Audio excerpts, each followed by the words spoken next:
m'entendez bien déjà? Oui. Ouais, tout au fond aussi, super. Alors pour commencer, je tiens à vous dire que je suis absolument pas nerveux d'être devant vous ce soir. Hier, j'ai vécu bien pire. Hier, j'ai fait mon coming out. Je me rappelle comme si c'était hier du coup. Mes parents étaient dans la cuisine. Ma mère faisait la vaisselle, mon père la laissait faire. Je me suis approché et j'ai dit « Papa, maman ». Et aussi mamie que j'oublie toujours parce qu'elle est calée là-bas, dans le fond, pas de la chaudière. Papa, maman, mamie, je suis végétarien. Ma mère a pleuré. Mon père a voulu me coller un steak, j'ai dit non merci. Et mamie qui s'en met. Alors, qu'est-ce que tu vas manger maintenant? Des tas de choses, mamie, elle est con.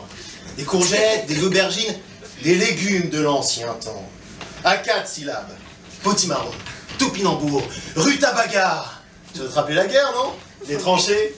Artoun, gars. Qu'est-ce que tu fais près de la chaudière? Ça t'a pas servi de leçon. Voilà. Ce sont les derniers échanges que j'ai eus avec ma famille. Alors au début, c'est vrai, elle te manque. Les 10 premiers jours, elle te manque. La viande, hein. Et puis au bout d'un moment, bah, tofu. Alors non, je ne regrette pas d'être végétarien. C'est plein de bénéfices. D'un point de vue moral, de santé. Et puis quand t'es végétarien, t'emballes. Ah oui, parce que ça fait mec qui prend soin de lui. Performant au lit, plutôt concombre que saucisse cocktail. Je crois que les femmes, ça les rassure.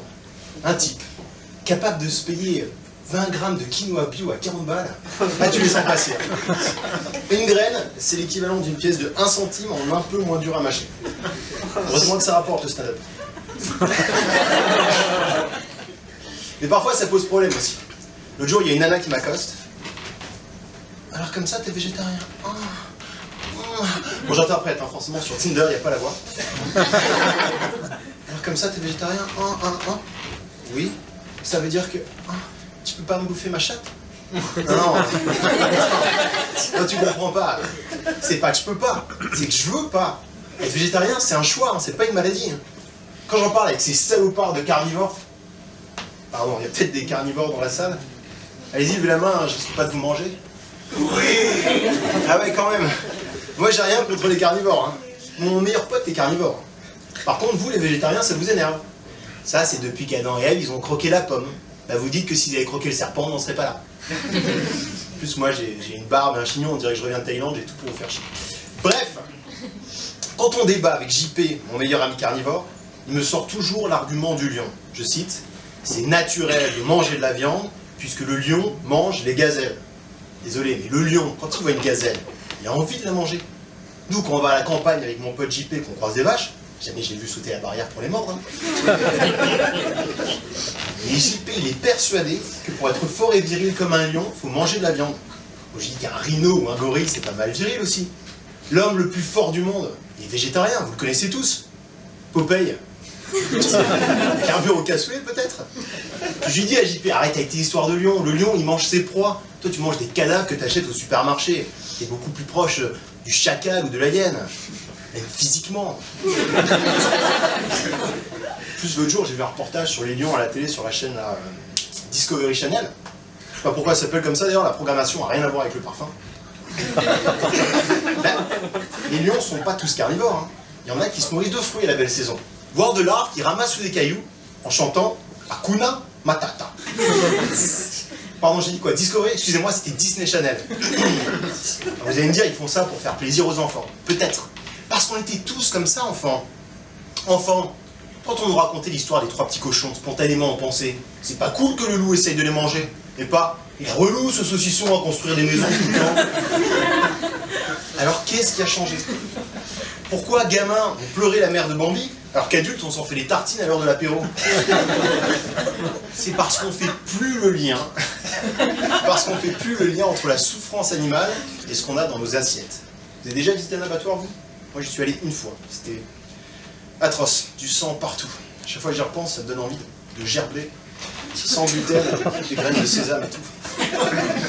J'ai immédiatement demandé à parler au directeur. Vous savez sur qui je tombe? Quentin Tarantino. Il était en train de tourner son prochain western, Django. Vous savez que c'est là-bas, dans les abattoirs, qu'il y a des gens qui sont payés pour transformer les animaux pour plus qu'on les reconnaisse. Comme dans l'émission Relooking Extrême. Et le pire, le problème là-dedans, c'est qu'eux-mêmes, ils ne les reconnaissent plus non plus. Et ça donne le scandale de la viande de cheval. Et quel scandale, mesdames et messieurs. Même mon pote JP, il était remué. Savoir que ces boulettes contenaient de dégoûtants morceaux de corps de cheval mort plutôt que de délicieux morceaux de corps de vache morte, ça l'a remué. Hein. Faut pas croire, il est sensible JP, il est comme tout le monde, il n'aime pas qu'on lui mente. Alors j'ai pas osé lui dire, mais moi j'ai bien pire comme scandale. Je vous le dis à vous. Vous savez, les fruits de mer, c'est pas vraiment des fruits. La banane, oui. La pomme, oui. Le kiwi. La crevette, non. Une crevette, ça vit pas dans un bol de sauce cocktail. Elle a des yeux, une vie sociale. Ça doit se balader sous la mer, avoir un compte Facebook, je sais pas, j'imagine. Autre mensonge, les produits laitiers dont on voit la pub à la télé.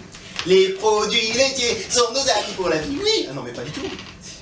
85% de l'humanité est intolérante au lactose. Alors non, les produits laitiers sont pas nos amis. Ou alors une fois comme ça pour boire un verre, mais certainement pas pour la vie. Il faut vraiment être fondu pour signer l'amitié avec un reblochon, sans déconner. La vache qui rit, tu crois qu'elle rit? J'ai croisé un yéti une fois à la montagne, mais la vache Mika, jamais. Hein. Dans un monde sain, on devrait déjà tous être végétariens. Seulement, ils ont un argument chiant, les carnivores. C'est que Hitler était végétarien. Alors au début, ça me l'a fouté mal, je savais pas quoi répondre. Et puis j'ai trouvé. Maintenant, je leur réponds que Gandhi aussi était végétarien. Le problème, c'est qu'ils savent pas qui c'est. Alors j'essaye de leur décrire. C'est un petit chauve très sage qui s'exprime un peu comme un dictionnaire de citations. Ils croient tous que je leur parle de Yoda dans la guerre des étoiles. Yoda, il mange des racines, il est crudivore, il n'est pas végétarien.